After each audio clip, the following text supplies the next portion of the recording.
a secret vault, a midnight raid, and documents powerful enough to rewrite Africa's history. In the heart of Ouagadougou's financial district, inside the glass and steel headquarters of Burkina Faso's largest mining company, President Ibrahim Traoré launched an operation that caught the entire world off guard.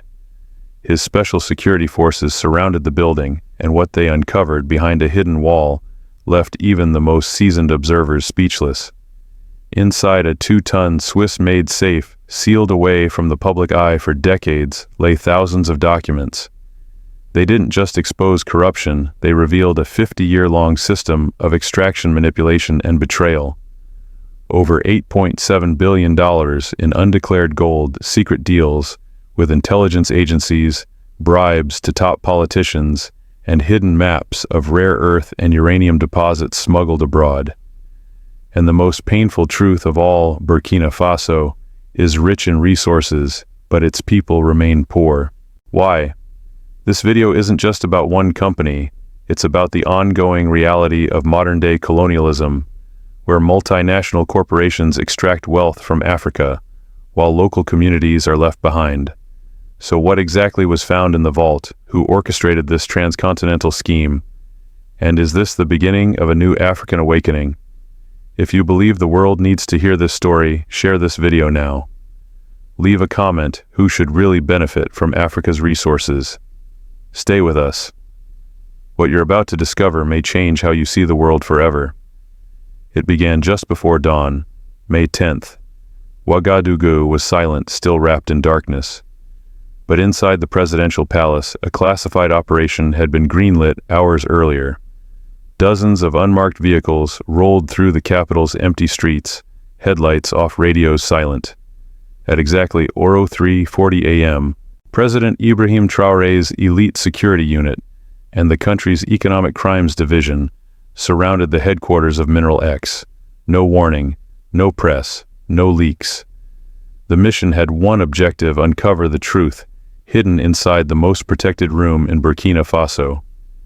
Inside the building, panic set in. Security footage later revealed Mineral X executives hurriedly gathering briefcases and encrypted laptops. Some tried to leave. They didn't get far. Every exit was covered. When agents entered the top floor, they headed straight for the office of the company's general manager. What they found behind a false wall, sealed and soundproof, changed everything. A 2-ton Swiss vault, invisible from all architectural blueprints, custom-built into the structure. The wall concealing it had been reinforced with lead and magnetic shielding, the kind used in military-grade installations. Experts were flown in to open it on site. It took nearly 7 hours. Inside, thousands of pages of physical documents, encrypted USB drives, hard disks, and confidential blueprints. This was no ordinary archive. This was a time capsule, meticulously curated, ruthlessly protected. And it told a different story from the one the world had been told. A hidden empire of theft. Initial findings shocked even the most cynical investigators. Hidden ledgers showed that Mineral X had been underreporting its gold production by at least 40% for over a decade. The missing gold, worth $8.7 billion in today's currency, had been secretly exported to France through illegal channels. No taxes, no customs, no trace. But it didn't stop there. A separate folder marked Confidential Tier 1 only contained payout records. Former ministers, generals, even members of past presidential families were listed. Payments were disguised as consulting fees and were made regularly, often in offshore accounts. In return, Mineral X received immunity from environmental inspections, generous tax breaks, and legal exemptions. For years, the company had built an empire under the illusion of partnership. But behind the scenes, it was extracting not just gold, but control. Uranium, rare earths, and secrets. One file, marked Strategic Materials, caused particular concern. Inside were geological maps detailing significant deposits of uranium, thorium, and rare earth minerals discovered during gold mining operations, but never reported to the Burkina government. These elements, critical for advanced technologies and military applications were secretly catalogued and shipped to Europe sometimes in diplomatic shipments.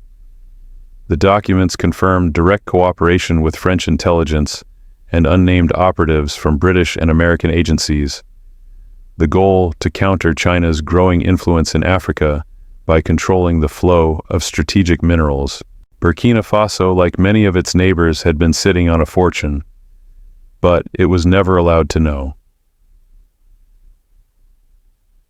Human cost suppressed reports and silent deaths. Perhaps the most chilling section of the archive dealt not with money, but with people. Internal scientific studies, funded and produced by Mineral X itself, documented massive environmental destruction, cyanide leaks, arsenic in the water, crops destroyed, livestock dying. One report found that cancer rates in villages near the mine had risen by 1,200% in just 10 years. These reports were never released. They were buried, sometimes literally. The company had instead made token donations to local clinics, built a few schools, and publicized them widely as corporate social responsibility. But beneath that polished exterior, families were drinking poisoned water. Children were being born with deformities. Entire communities were being wiped out quietly and visibly, and it gets worse. Among the papers were internal emails showing that 347 miners had died over the last 15 years due to deliberate negligence. One executive wrote bluntly, "The cost of proper safety exceeds the average compensation payout. Keep the current system. It was not an accident. It was policy."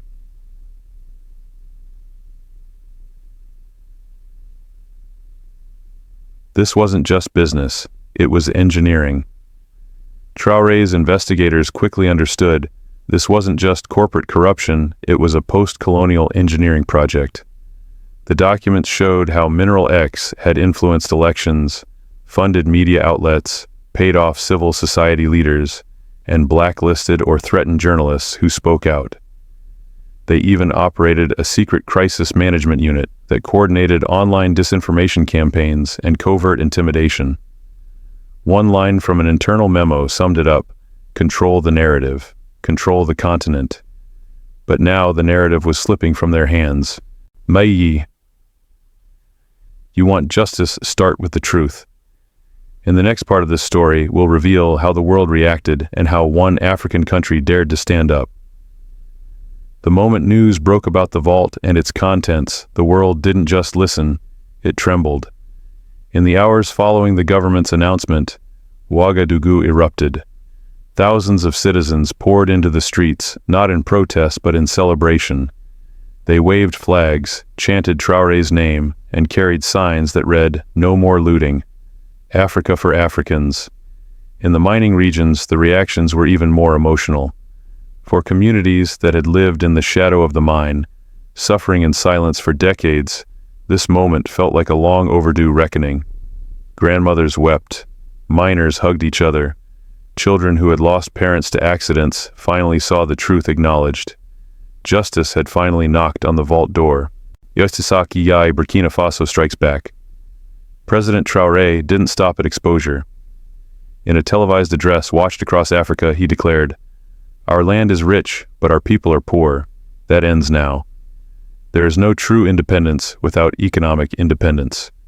His government immediately suspended all foreign mining operations across the country, but that wasn't all. Within 72 hours, the administration launched the National Mining Restructuring Plan. Under this new model, all mining would be handled through state-majority joint ventures with a minimum 55% government stake. All production figures would be reported in real time to a public ledger.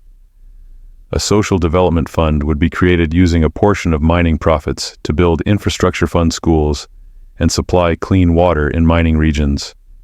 Traoré didn't just reveal the disease, he prescribed the cure, and the world took notice. But France, stumbling in silence across the Mediterranean.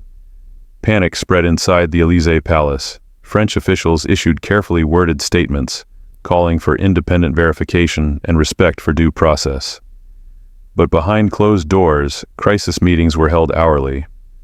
Leaked cables revealed a growing fear within France's political class, not just of legal consequences, but of the unraveling of decades-long control over Francophone Africa. Mineral X's Paris headquarters became a fortress overnight. Board members resigned. Executives vanished, most notably Jean-Pierre Dubois, the company's director of operations, and Marie Leifhaven, its chief financial officer. French authorities claimed ignorance of their whereabouts, but intelligence sources suggested both were being sheltered by a secretive French intelligence wing. The Paris Stock Exchange nosedived. Within 2 days, Mineral X's shares lost 43% of their value. Major French banks, long-time investors in African extraction, saw billions wiped from their portfolios. But it wasn't just Mineral X. Other Western mining companies operating across Africa saw similar drops. The illusion of unchallenged dominion was breaking. Africa Awakened Traoré's move didn't just send shockwaves, it ignited a continent. In Mali, Niger, Guinea, and even the Democratic Republic of Congo, governments launched emergency reviews of all foreign mining contracts. Leaders issued statements of solidarity with Burkina Faso, praising Traoré's courage. "This is not just his fight," said Mali's president. "It is ours." A week later, 25 African countries witnessed coordinated demonstrations led by newly formed civil society coalitions. In Accra, Bamako, Dakar, millions marched with one message: "Our resources, our future." These were not fringe activists. These were students, farmers, teachers, veterans, the everyday people who had suffered in silence, now finding their voice in a movement that had no borders, a movement long overdue. The deep state within the documents. But perhaps the most damning revelations were still to come. International investigative journalists who were granted access to the documents uncovered a network that stretched far beyond Burkina Faso. Evidence pointed to the existence of a central coordination office in Paris, where strategies were devised to influence African elections, fund media operations, and manipulate public perception. Emails detailed how local journalists who criticized Mineral X were blacklisted, harassed, and in 2 confirmed cases, killed. One whistleblower, a former security officer for the company, stood before the world at a press conference in Paris. His voice was steady, but his message was chilling. "We monitored activists, we followed journalists, and when necessary we acted." This wasn't just economic exploitation, it was psychological warfare. A foreign company had weaponized influence and information to maintain its grip on a nation's lifeblood. The diamond that could change everything. And then came the final twist. Among the last files extracted from the vault was a document labeled Future Strategic Reserves, Class Omega. It described the discovery of a massive diamond deposit beneath Mineral X's western extraction site. The company had never declared it. Instead, it classified the reserve as a state secret, shared only with French intelligence. The plan was to exploit it only if a pro-France government returned to power. Initial geological analysis confirmed the chilling claim the deposit could be among the largest in the world. With this discovery, the question shifted from how much was stolen to how much more they planned to steal. Traoré responded simply, "Now we understand why they fought so hard to keep us in the dark. A new ministry, a new era." In a symbolic move, Traoré appointed Aisha Ouedraogo, a journalist who had long investigated Mineral X and who had received death threats for her reporting as the country's first ever Minister of National Mineral Resources and Inspection. In her first speech, she said, "I used to dig for truth in secret. Now I will mine it in the open for justice and for our people." Under her leadership, Burkina Faso's new ministry launched international collaborations with other African nations to audit mining operations across the continent. It was no longer just about Burkina Faso. Africa had found its voice, and this time it was armed with documents, evidence, and the fury of generations. The story of the vault was no longer a story about corruption. It was the spark of a revolution, The vault may have been made of steel, but what it unleashed shattered walls much greater. In the weeks following the scandal, something extraordinary happened. For the first time in decades, African voices were not only reacting, they were leading. This was no longer a local corruption case. It had become a continental awakening. From Lagos to Lusaka, from Dakar to Dar es Salaam, the same question echoed through airwaves, community halls, and university debates: who really controls Africa's wealth? The answer now was no longer hidden in sealed rooms or confidential reports. The truth had a face, a name, a weight, and it had awakened something powerful, something irreversible: the rebirth of a people's confidence. What makes this moment different is not only the exposure of a hidden system, but the reclaiming of a narrative. For generations, Africans were told their poverty was inevitable, that their governments were incompetent, that corruption was cultural. But the vault told a different story: systematic extraction, deliberate underdevelopment, engineered silence. Traoré's boldness tore through decades of resignation. He didn't just point fingers, he showed proof. And most importantly, he acted. In an emotional speech at the African Union Summit, he declared, "This is not just about Burkina Faso. This is about a system that has robbed our children before they were even born. We will not pass on this silence to the next generation." He was met with a standing ovation. For once, applause didn't feel ceremonial. It felt earned. The world is watching, and what of the global community? Some Western governments have tried to downplay the findings, questioning the authenticity of the documents, or emphasizing the need for legal procedures. But others, particularly those with conscience, have begun asking difficult questions about the role of multinational corporations, shadow diplomacy, and the exploitation of post-colonial systems. The United Nations appointed a special rapporteur on resource justice. Independent investigative teams from Brazil, India, and South Africa were granted access to the archives. Whistleblower protection laws were strengthened in multiple African countries. Meanwhile, international media, initially slow to cover the story, began airing hour-long specials. Headlines that once ignored African affairs now asked, "Is this the fall of neo-colonialism? A blueprint for the future?" From the ashes of exploitation, Burkina Faso began building. Traoré's administration turned the Social Development Fund into a national movement.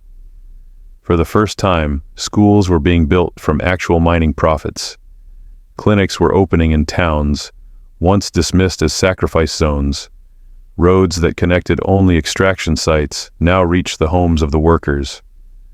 The government published a full open-source digital archive of the vault documents. Anyone in the world could now explore the truth, uncensored, unedited. Inspired by this model, several other African nations launched their own vault investigations. Mali revealed a similar pattern with its lithium contracts. Guinea uncovered fraud in its bauxite sector. Tanzania reopened cases involving rare gem mining. A continent once fractured by borders was now united by evidence and resolve. The quiet power of truth. It's tempting to view the vault as a plot twist.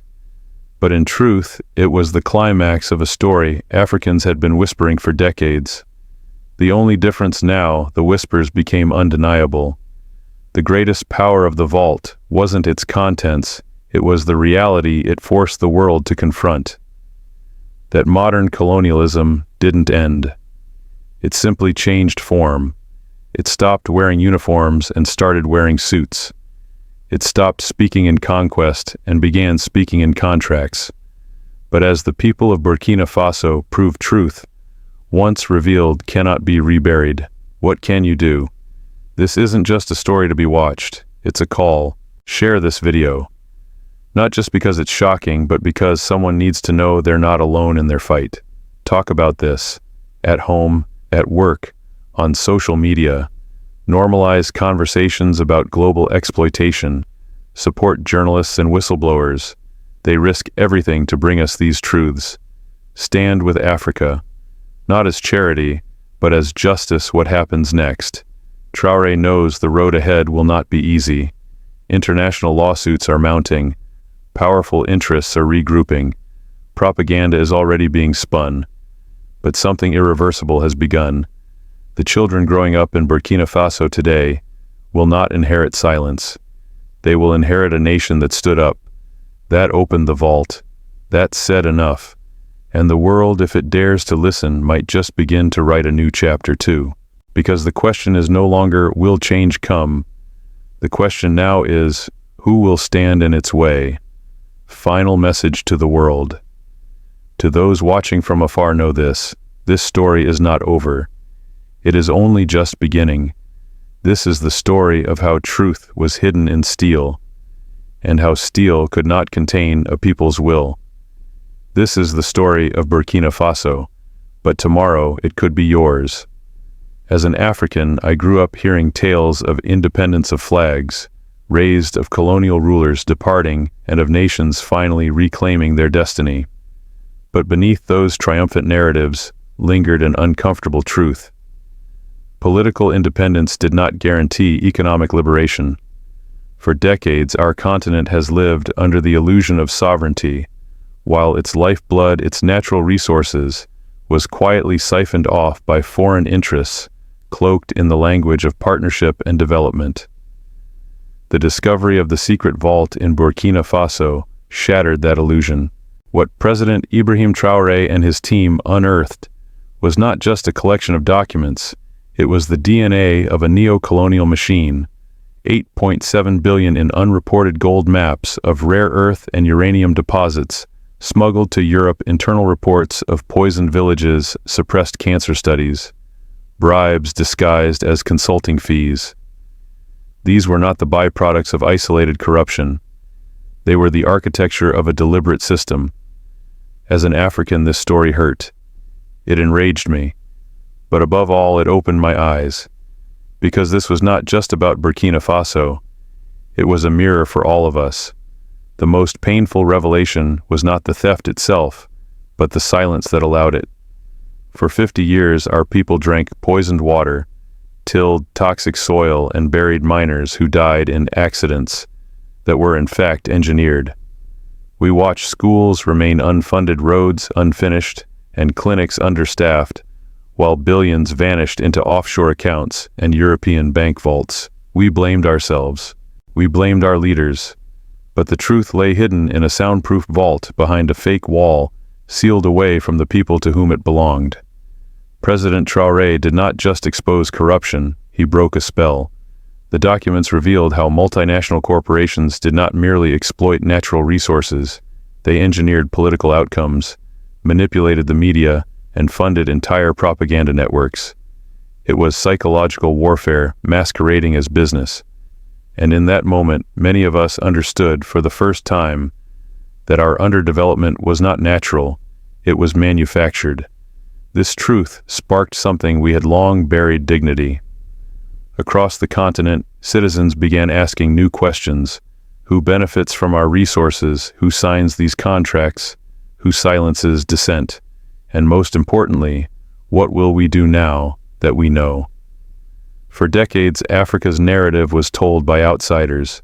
We were the recipients of aid, the subjects of pity, the backdrop to foreign policy debates. But with Traoré's bold move, that script was torn apart. He stood before the world and declared that Africa would no longer be looted in the shadows. And for once, the world listened, not because he asked politely, but because he acted decisively. The vault became a symbol, not just of what was stolen, but of what could be reclaimed.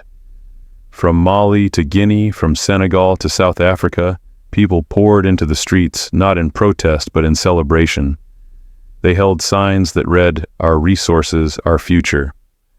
They weren't just demanding justice, they were declaring identity.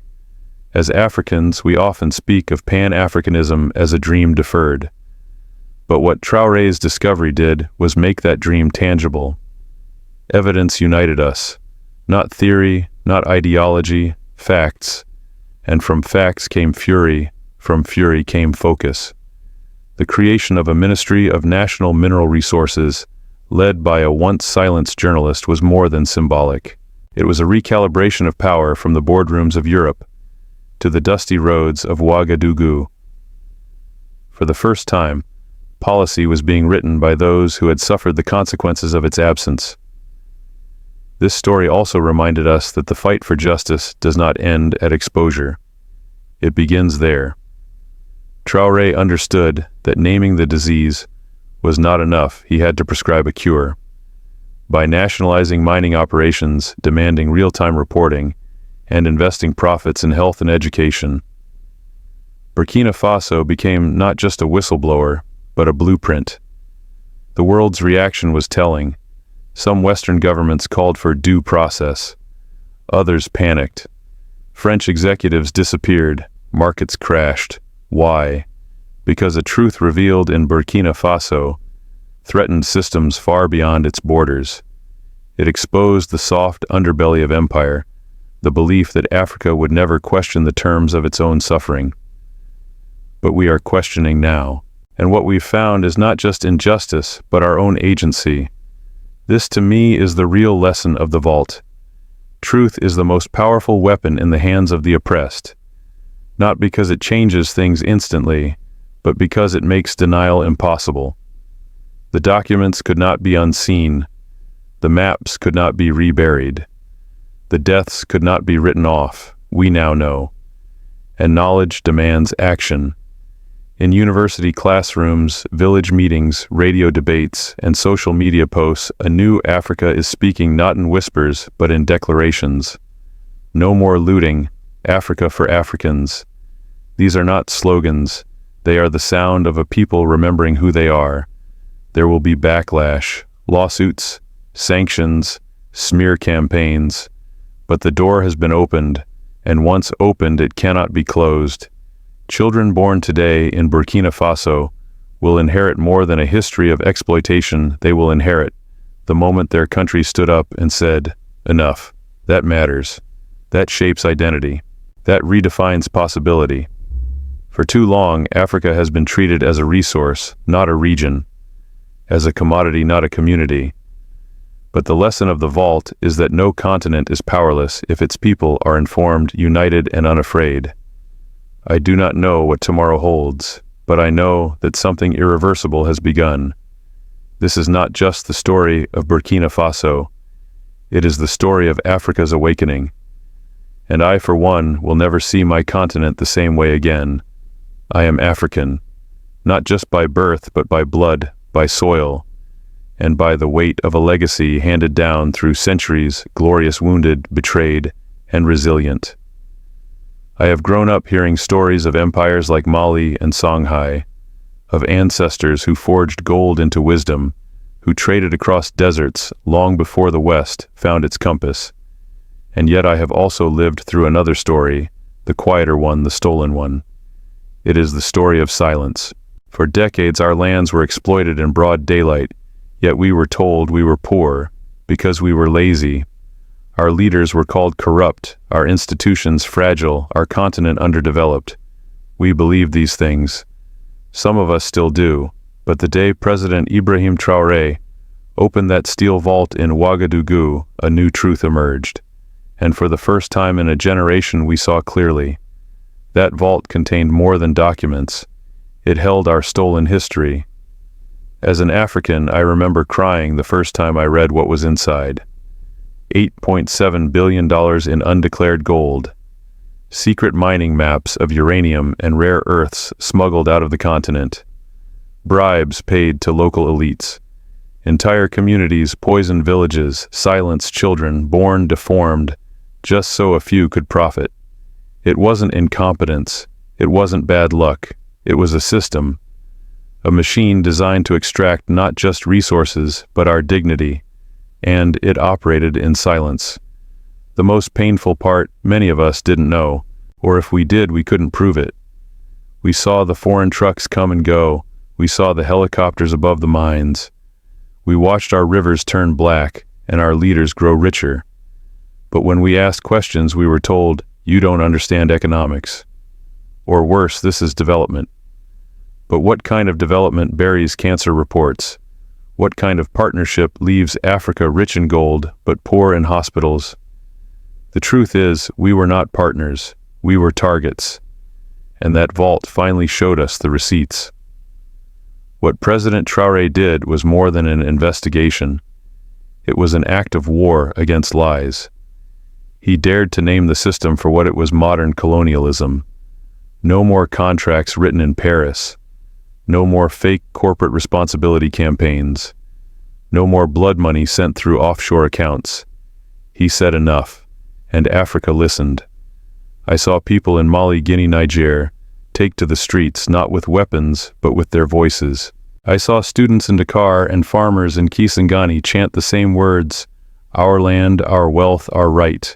For once we were not begging, we were reclaiming. But this awakening came at a cost. I know journalists who were murdered for exposing the system. I've met families who buried minors, killed not by accidents, but by decisions made in European boardrooms. I've seen the fear in the eyes of whistleblowers, and I've heard the rage in the voices of mothers whose children died drinking poisoned water. They told us this was progress, but the vault said otherwise. It revealed that entire African governments had been puppeteered, that elections were bought, that opposition leaders were neutralized, that NGOs were funded not to help, but to distract. The documents showed that foreign intelligence agencies worked hand in hand with mining companies, not to secure peace, but to secure profits. And yet through this darkness, I saw something bright emerge. Burkina Faso didn't just expose the crime, it offered a solution. Traore created a new ministry led by a woman who had once been threatened for speaking the truth. He demanded 55% state ownership in all mining ventures. He started a social development fund that now builds schools and clinics.